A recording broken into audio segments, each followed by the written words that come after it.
오늘은 요한계시록 20장 7절로 15절에 근거하여 마지막 때에 있을 마지막 때의 전쟁, 곡과 마곡의 전쟁과 그 후에 올 백보자 심판에 관하여서 보기로 하겠습니다. 그러면 먼저 왼쪽에 있는 도표를 보면서 우리는 적그리스도의 출현 이후의 과정들을 잠시 복습해 보기로 하겠습니다. 이제 장차 곧 적그리스도가 출현할 것입니다.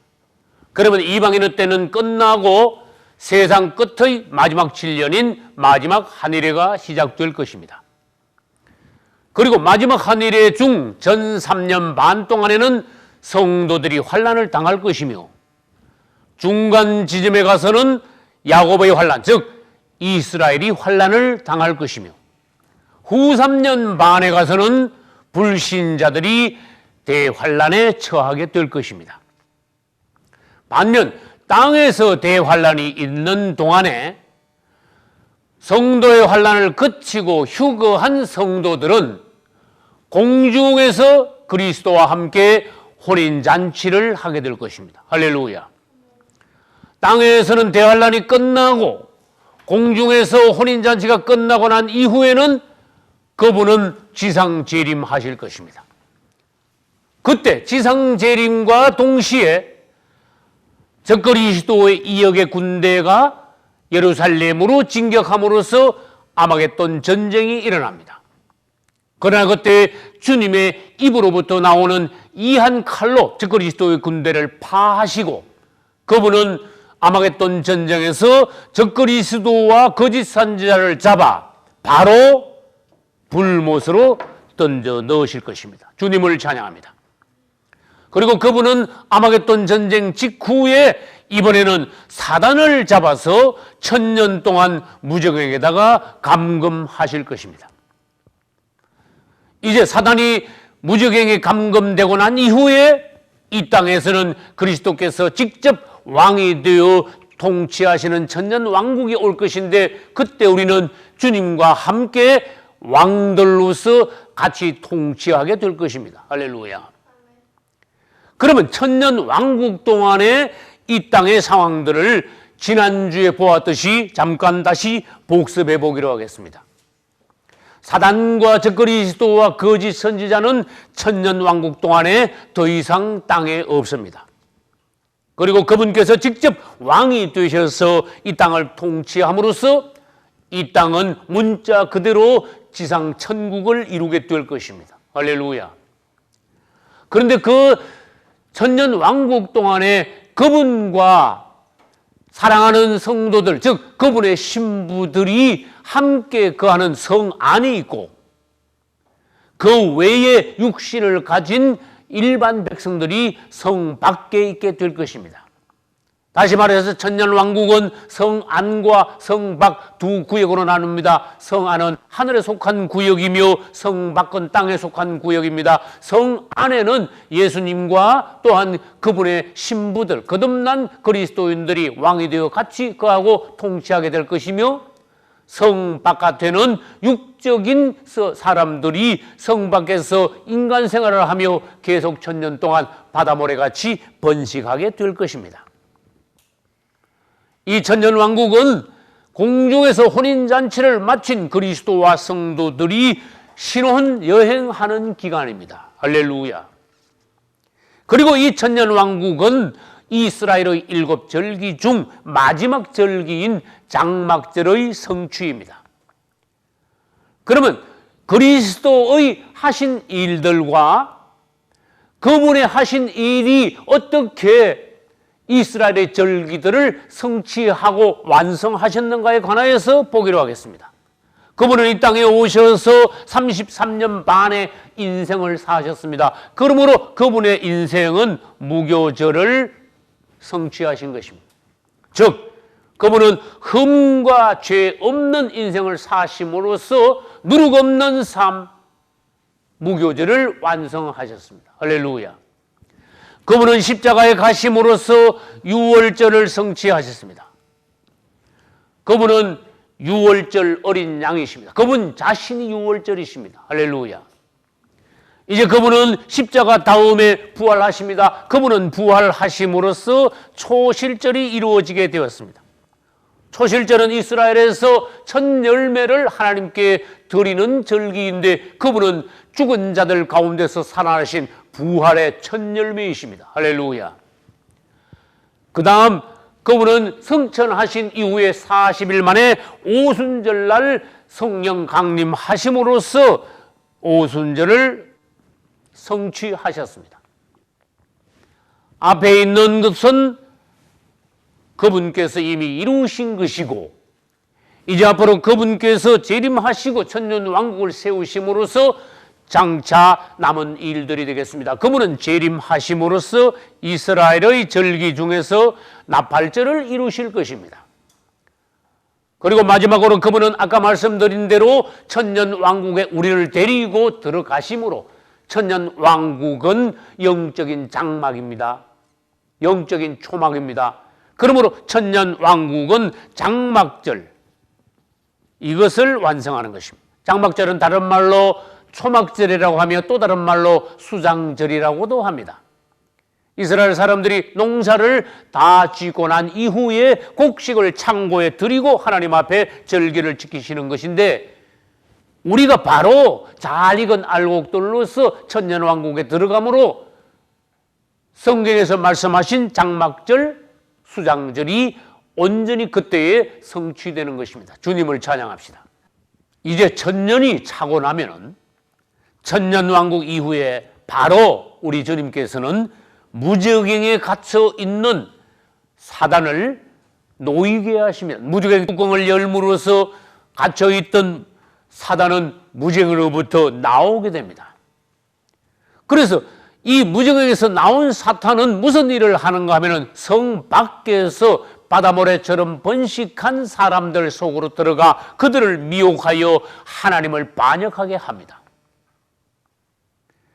지금 우리가 상상도 못할 정도로 천년왕국 동안은 사람들이 번식합니다. 지금 땅에 있는 인류의 100배, 1000배가 번식할지도 모릅니다.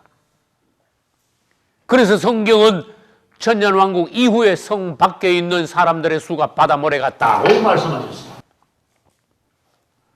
사단은 성 밖에 있는 사람들을 미혹하여 그들 중에 많은 사람들이 하나님을 반역함으로써 예루살렘 성, 즉 하나님의 성을 공격하게 됩니다. 이것이 곡과 마곡의 전쟁이라고 합니다. 곡과 마곡에 관해서는 구약성경 에스겔서 38장 2절에 언급하셨습니다.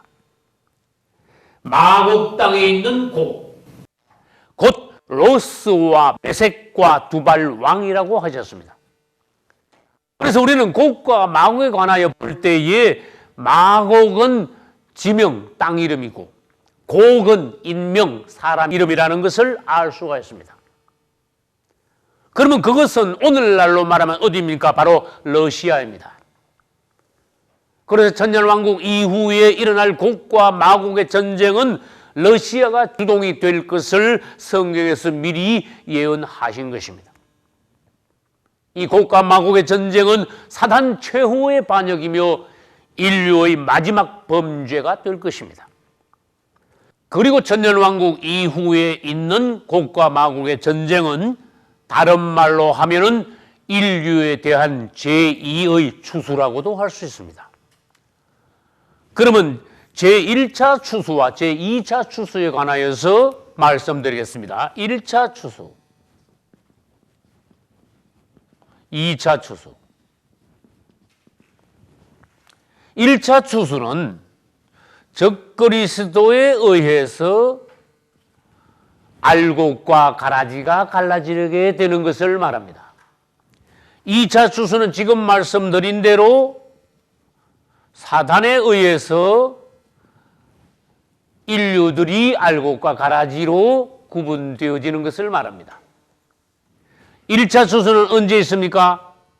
적그리스도가 등장하면은 전 3년 반 동안에 666 표 받는 것에 의하여서 표 받는 자들은 가라지가 될 것이며 표 받지 않는 성도들이 알고기 되는 것입니다. 할렐루야. 그래서 표 받은 자들은 대환란으로 들어가서 죽게 되며 표 받지 않은 성도들은 성도의 환란을 통하여서 휴거될 것입니다. 할렐루야. 2차 추수는 방금 말씀드린 대로 천년왕국이 끝나고 난 뒤에 천년왕국 동안 성 바깥에서 바다 모래처럼 번식한 사람들에게 다시 사단이 들어가게 되는 것이에요. 대환란을 통과한 육신적인 그리스도인들이 있습니다. 예수는 믿되 온전히 거듭나지 못한 그리스도인들, 성막들에는 들어갔되 성소와 지성소에 들어가지 못한 그리스도인들, 다시 말해서 성소와 지성소의 바깥들에 있는 성도들은 천년 왕국 중에서도 성 밖에 있게 된다는 것입니다. 성 밖에 있는 백성들은 육신적인 인간의 생활을 함으로써 천년 동안에 대단히 많은 인류가 번식하게 되는 것입니다. 그들 중 일부가 하나님을 배반함으로써 곡과 마곡의 전쟁이 일어나게 되는데 그 결과 어떻게 됩니까? 20장 9절 오늘 읽은 바에 의하면 하늘에서부터 불이 내려와서 그 반역자들을 불로 태워버리신다고 말씀하셨습니다. 할렐루야. 그리고 난 뒤에 사단은 어떻게 됩니까? 하나님께서 사단을 붙잡아 불못에 던져 넣으십니다. 그곳에는 이미 누가 있습니까? 적그리스도와 거짓 선지자가 있습니다. 적그리스도와 거짓 선지자는 천년왕국 이전에 불못에 들어가게 될 것이며 사단은 천년왕국 이후에 불못으로 들어가게 될 것입니다. 승리하시는 주님을 찬양합니다. 이제 우리는 이 사단이 처음에는 공중에서 하늘에서 하늘보좌를 호위하며 하늘에서 하나님의 영광을 호위하던 하늘의 제사장이었지만 그가 어느 날 반역함으로써 공중으로 쫓겨나 공중에서 권세 잡은 자였음을 알고 있습니다. 그는 세상의 임금 노릇을 해왔습니다. 그러나 주님에 의하여 그는 천년왕국 동안에 무지국으로 들어갈 것입니다. 천년왕국 이후에 그는 다시 땅으로 올라왔다가 바로 잡혀 불못으로 들어가게 될 것입니다. 주님을 찬양합니다. 이제 곡과 마곡의 전쟁이 끝나고 사단이 불못에 들어간 이후에 바로 있는 것이 백보자 심판입니다. 백보자 심판은 다른 말로 하면은 최후의 심판이라고 합니다. 오늘 읽은 계시록 20장 11절로 15절에는 백보자 심판에 관하여 말씀하고 계십니다. 곡과 마곡의 전쟁 때 하늘에서 불이 내려와 사람들을 태워버릴 때 하나님께서는 사람들만 태우시는 것이 아니라 지금 현재 우리가 보고 있는 살고 있는 이 처음 하늘과 처음 땅도 불타버리게 된다는 것입니다. 그래서 우리는 20장 11절을 유의해서 보아야 합니다. 20장 11절에는 또 내가 크고 흰 보좌와 그 위에 앉으신 자를 보니 땅과 하늘이 그 앞에서 피하여 간데 없더라고 하셨습니다. 땅과 하늘이 주님 앞에서 온데간데 없게 사라져버렸다는 것입니다. 그것은 곡과 마곡의 전쟁 때 하늘과 땅, 처음 하늘과 처음 땅이 불태워졌다는 것입니다. 그리고 21장 1절에 가면은 주님께서 새로운 말씀하십니다. 또 내가 새 하늘과 새 땅을 보니 처음 하늘과 처음 땅이 없어졌고 바다도 다시 있지 않더라고 하셨습니다. 할렐루야.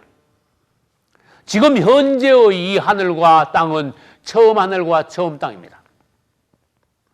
곡과 마곡의 전쟁 이후에 그분께서는 처음 하늘과 처음 땅을 불태우시고 새 하늘과 새 땅을 창조하시는 것입니다. 할렐루야. 이것에 관하여 베드로후서 3장 12절에서도 말씀하십니다. 그날에 하늘이 불에 타서 풀어지고 재질이 뜨거운 불에 녹아지리라고 하셨습니다. 그러면 하늘과 땅이 불타 없어졌는데 그분과 사람들은 어디에 있습니까? 공중에 있습니다. 그래서 그분의 최후의 심판의 흰 보좌, 즉 백보좌는 어디에 있습니까? 공중에 설치하게 된다는 것입니다. 그분은 최후의 심판, 마지막 심판을 행하시는 심판주이십니다. 할렐루야. 그분은 두 가지의 책을 가지고 계십니다. 하나는 불신자들에 관한 책, 하나는 성도들에 관한 책. 불신자들에 관한 책은 그냥 책들이라고 하셨고, 성도들의 이름이 적혀 있는 책은 생명책이라고 하셨습니다. 그분의 보좌가 왜 흰색입니까? 흰색은 하나님의 의와 성도들의 순결함을 상징합니다. 요한계시록 1장에 보면 그분의 머리털이 희다고 하셨습니다.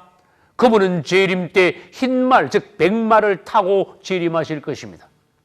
그리고 그분의 신부들의 세마포 옷은 하얀 색깔입니다. 신부의 복장입니다. 그리고 오늘 그분의 심판의 보좌는 백보좌입니다.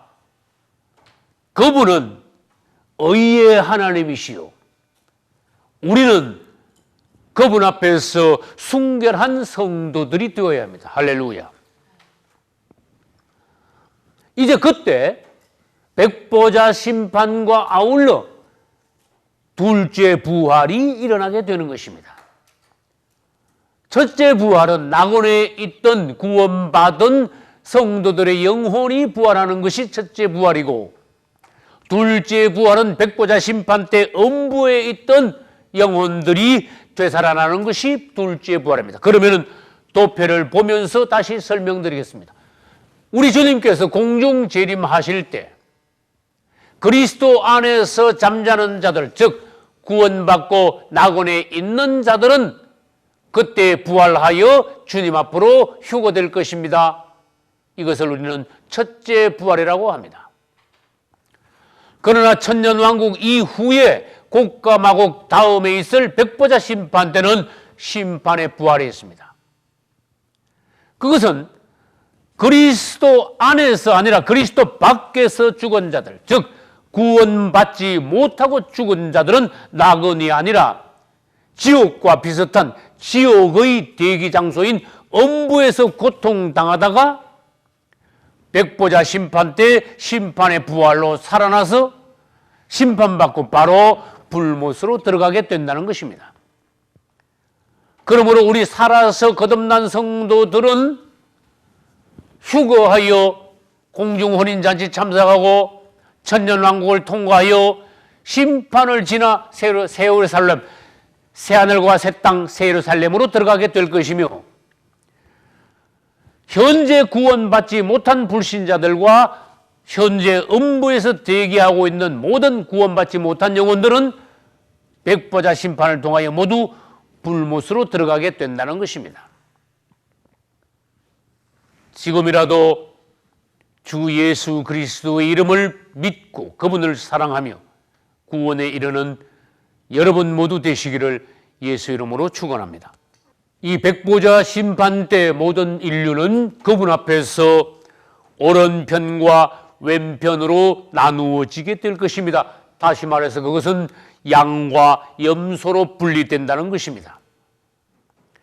그래서 둘째 부활에 참석하여 음부에서 있다가 되살아난 자들은 심판받고 지옥, 즉 불못으로 들어가게 되는데 그것을 둘째 사망이라고 합니다.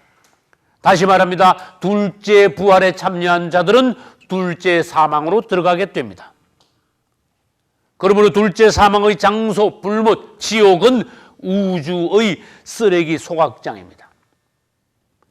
그리고 사단과 적그리스도와 거짓 선지자와 귀신들과 불신자들이 모두 영원히 형벌받는 곳이 바로 지옥, 즉 불못입니다. 그러나 우리 성도들은 어떻게 됩니까? 우리 성도들은 성도의 환난을 통과하고 그분이 공중 재림하실 때 휴거돼요. 땅에서 대환란이 있는 동안에 공중에서 우리는 그분의 혼인잔치에 참석하여 아마겟돈 전쟁 때 그분과 함께 우리는 지상 재림하여 천년왕국 때 그분과 함께 왕노릇하다가 천년왕국 이후에 곡과 마곡의 전쟁을 통하여서 백보자 심판 때 우리는 심판을 받지 않고 심판을 통과하여 새하늘과 새 땅의 새 예루살렘 성으로 들어가게 되는 것입니다. 주님을 찬양합시다. 그러면 우리가 들어갈 새하늘과 새 땅은 어떠한 땅입니까? 새하늘과 새 땅에 들어가면은 처음 하늘과 처음 땅, 즉 지금의 하늘과 지금의 이 땅, 모든 현재의 우주는 없어지게 된다는 것입니다. 그 다음 두 번째, 새하늘과 새 땅에는 바다가 다시 있지 않다고 계시록 21장 1절에서 말씀하셨습니다. 바다가 없다는 것은 사망이 없다는 것입니다. 바다는 성경에서 한편은 사망을 예표하며 한편은 세상을 예표합니다. 창세기 1장 2절에는 이 땅 전체가 바다로 덮여 있었습니다. 창세기 1장 2절 당시에는 이 땅에는 묻이 드러난 곳이 한 군데도 없고 땅은 전체가 다 바다로 잠겨 있었다는 것입니다. 그러나 창세기 1장 9절에 가면은 하나님께서 물을 한 곳으로 몰물어서 이 지구가 반은 바다요 반은 육지가 되었다는 것이며, 마침내 계시록 21장 1절에 가면은 바다가 완전히 없어진다고 하셨습니다. 즉 사망이 완전히 없어진다는 뜻이며 세상의 모든 요소가 도말된다는 것입니다. 또 새하늘과 새 땅에는 밤이 없어집니다. 창세기 1장 2절에는 이 땅이 밤이 계속되었다고 하였습니다. 그러나 창세기 1장 3절로 5절에는 주님께서 빛이 있으라 하심으로써 이 세상에 밤과 낮을 나누셨다고 말씀하셨습니다. 그리고 계시록 21장 25절에 가서는 도무지 밤이 없습니다. 낮이 계속된다고 하셨습니다. 이것은 밤, 사단의 그림자가 없으며 밤, 사망의 그림자가 사라진다는 것입니다. 주님을 찬양합시다. 그리고 이 새하늘과 새 땅에는 사망이 없어집니다. 창세기 1장과 2장에는 과연 에덴 동산에는 사망이 없었습니다. 그러나 창세기 3장에 벌써 죄가 들어와 그때부터 모든 인류는 계시록 20장까지 모두 다 사망하게 되었습니다. 그러나 계시록 20장에 와서 천년왕국 때는 인류의 수명이 회복되어서 천년왕국 동안에 100세 죽는 자가 어린 아이가 죽은 것과 같다고 하셨습니다. 즉 창세기 5장에 있는 600, 700, 800, 900세의 사람의 수명이 회복되면서 그 이상 살게 된다는 것이며, 계시록 21장 4절에 가서는 다시는 사망이 없다고 하셨습니다. 우리를 사망에서 건지시고 우리에게 영생을 주시는 주님을 찬양합니다. 여러분도 그리스도 안에 있으며 그리스도 안에 있는 생명을 여러분들이 얻으시고 그분을 사랑하심으로써 그분과 함께 영원한 생명 가운데 새하늘과 새 땅을 누리시기를 예수님의 이름으로 축원합니다. 할렐루야.